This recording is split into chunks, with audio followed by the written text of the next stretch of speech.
Welcome to Samba Samba. Enjoy the video. In this video, I will explain how to change the default font in Outlook. Customizing your email's appearance helps maintain a professional and consistent look.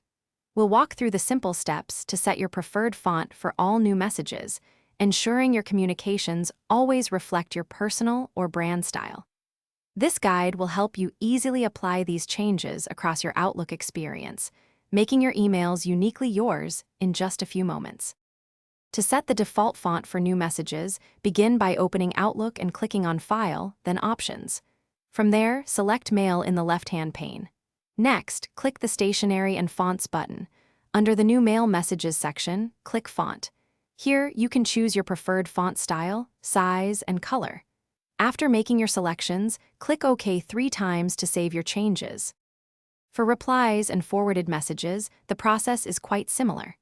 Return to the Stationery and Fonts window through File, Options, and Mail. This time, find the section labeled Replying or Forwarding Messages. Click the Font button there.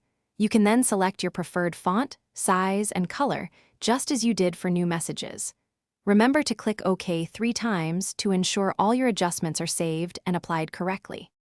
Beyond new messages and replies, you can also adjust the font for plain text messages within the Stationery and Fonts window.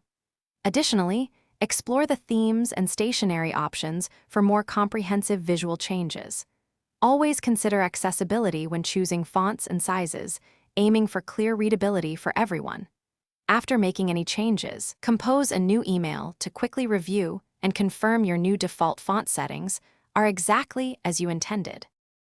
Thanks for watching. Consider subscribing if we helped you.